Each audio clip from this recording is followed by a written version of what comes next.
The following was written by Dr. H. A. Miller, now deceased, born in New England, December 12, 1909. I was the first and only child of Christiana and Arthur Miller. My mother died in childbirth and I was subsequently raised by my father until remarried to a French woman when I was 12 or 13 years of age. Soon after their marriage she bore a baby girl. I finished my high school education while living with my father, stepmother, and half-sister. There is an entire section here that I could not transcribe. Handwriting was illegible. I remained in New England for my undergraduate work. I thoroughly enjoyed the outdoors, the ocean and forestry. My undergraduate studies focused on forestry and land management. While in my junior and senior year, I was employed by the federal government. I worked at Lockwood Farm, part of the Connecticut Agricultural Experiment Station. I learned about hybridization in agricultural and enjoyed the hard outdoor work in the cornfields. I began to find great interest in the scientific workings happening with corn seed at the time. I completed an additional year in forestry science and graduated in 1930 with an A.B. from Yale University and an M.F. in 1931. M.F. is a Master of Science in Forestry. I labored at Lockwood Farm for a few years and gained great interest in science and medicine by this time, and I did hope to attend medical school and become a physician. I expeditiously applied for medical school and was accepted to Harvard and began my medical training in 1938. Graduating from Harvard Medical School, Harvard, in the early 1940s, and I completed residency and fellowship at Harvard and began a very specialized career at the time in orthopedic forensic surgery, Massachusetts General Hospital, MGH, in Boston. Because of my previous work with the USDA, I was quickly employed by the federal government. My early years as a physician related mostly to providing medical support to various employee types, firefighters, etc., within the USDA/chefs. I also became the forensic expert and anatomist for the USDA and was called to examine most major accidental deaths of USDA/chefs servicemen. Due to my interest in genetics and early experiences in agricultural hybridization, I was assigned to scientific teams, which investigated the physical nature of genetics. Our early experiments determined that DNA is the component of the chromosomes where genetics should be studied. This, along with the efforts of several other scientists, lead to the discovery of the double helix structure in early 1950s. It was at this same time that several of our team members were called to Bandera County, Texas, where the forestry scientists/biologists assigned to Edwards Plateau reported the dead bodies of a strange type of human. The first reports I received were speculating that they were feral humans from the local Comanche Indian tribes. The bodies were supposedly found in or around one of the massive caves within the Edwards Plateau area. When I arrived in Texas, I was surprised to find 3 bodies, 1 adult female and 2 female juveniles. I examined them as I typically would any human subject. But to my dismay, one of these creatures still seemed to be alive. I became quite upset with the local scientists, but they reassured me that they confirmed all 3 were deceased. After further investigation, I found that these creatures were not human. They, in fact, had a remarkable rapid reparative process, hence the reason one of the creatures seemed dead but in fact was regenerating to a degree. Unfortunately, the restorative abilities of the creature were not enough to keep it alive. They were massive in size and distinctly a new primate species unknown to science at the time. I spent years studying these creatures, which are scientifically known as Cebidaclidae, confirming that they were most certainly not human. They were definitely of primate origin, but with traits seen in various species of primate, most of which were New World monkey. Cebidaclidae found in the San Antonio, Texas area very much howl like a howler monkey, quite frightening to hear at night. At one point early in my analysis, I found a great deal of similarity between these Bigfoot creatures and the howler monkey that was until 1962. In late 1962, early 63, I was notified of a large human-like creature by the Redding Forest Service folks in California. I arranged for transport of the body to my primary location in Colorado. It was reported to me that the body was found under a large tree that had been violently struck by lightning and blown to the ground, apparently killing this large creature. During my investigation, I found the animal to be very similar to those I had studied in the Bandera County area of Texas, with some marked differences. This northern version of Cebidatelidae seemed to have the same New World monkey attributes I notated in the Texas animals, known today as Cebidatelidae texicanus or C. texicanus. However, there were unique traits found in this Pacific Northwest animal, known today as Cebidatelidae nerteros pacificus or C. nerteros pacificus, including thumbs that are not entirely opposable, as we see in modern humans. C. nerteros pacificus' entire hand was truly designed for grip, including proximal pads, making the hand somewhat hooked-like, having flattened nails, resulting in my theory that these northern creatures developed an evolutionary arboreal nature while the Texas subfamily developed a troglodon oxen nature.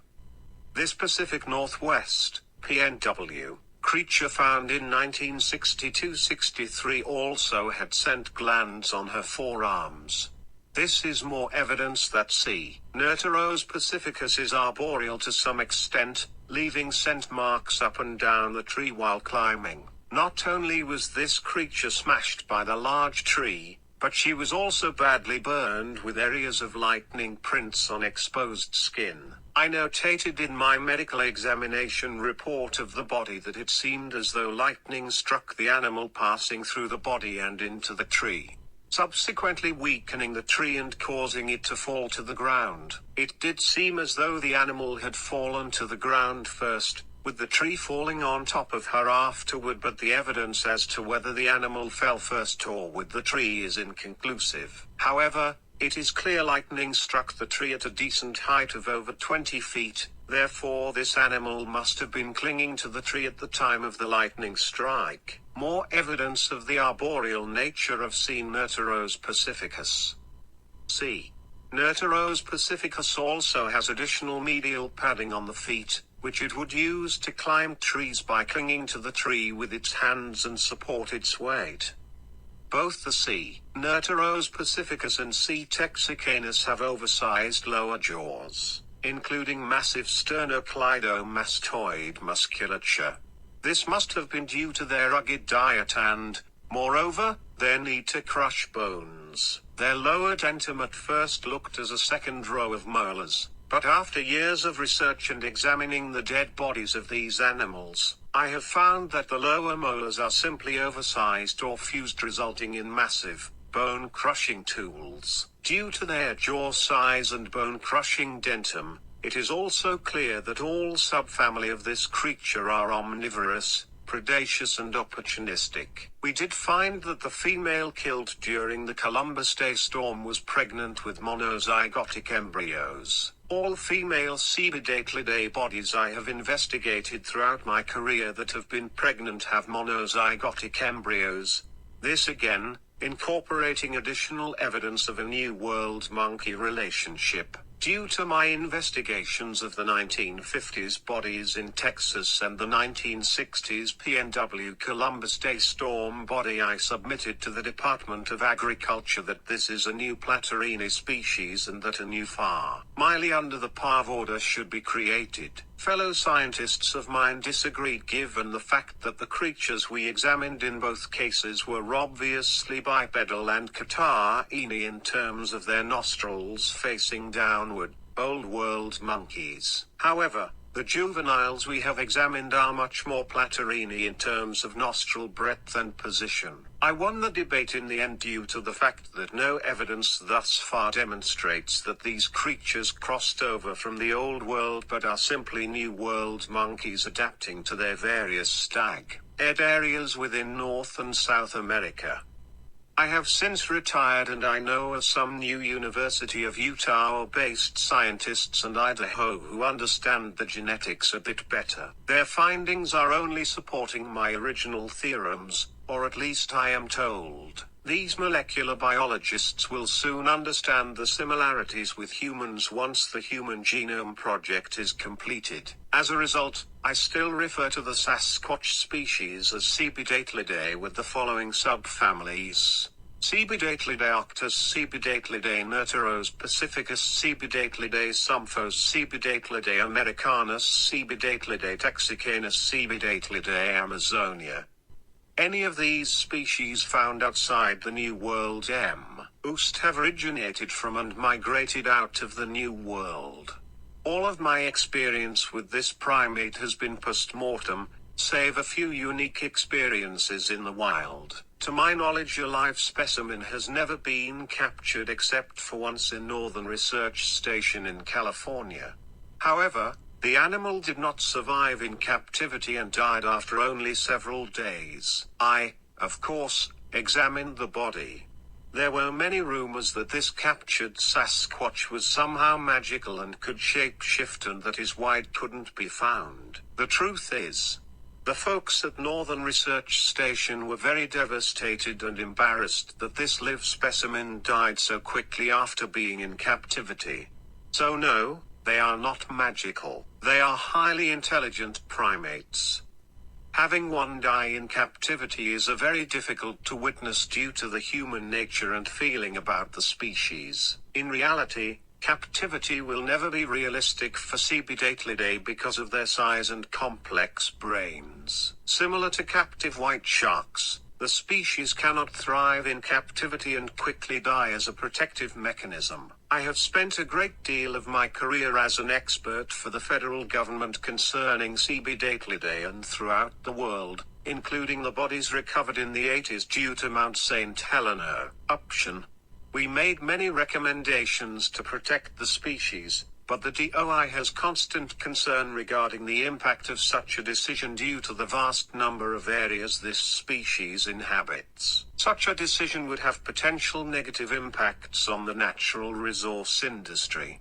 The USFS is now working more toward creating protective wildlife refuges for Cebidatelidae. There is an entire section here that I could not transcribe. Handwriting was illegible. Others on the team focused on molecular genetics. There is an entire section here that I could not transcribe. Handwriting was illegible. The USFS and the DOI is recognizing now that the natural resource industry is not the economic center as it once was. So a final decision has been made to finalize the Class 1 identification of the species. There is a 20-year plan to incorporate all wildlife protection areas throughout many areas of the United States to ensure federal land protection for Cebidatelidae, starting with California, Colorado, Idaho, Oregon, Utah, and Washington.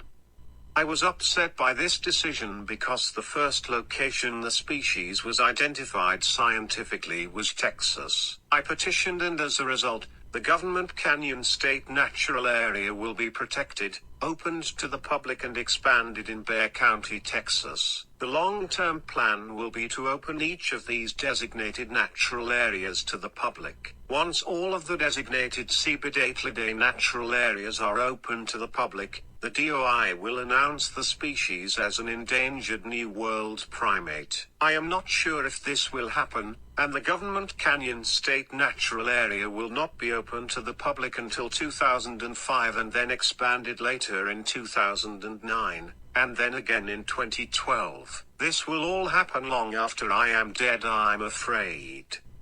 I am currently still living in Colorado, and I have attempted to journal my experience with the discovery of this new massive primate. The species is amazing, powerful, and deadly if angered.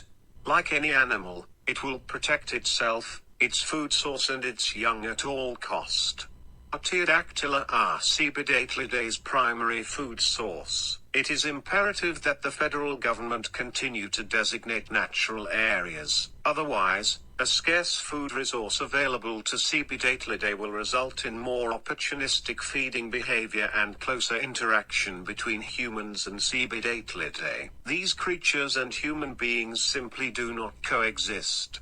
H. A. Miller, MD, PhD, now deceased.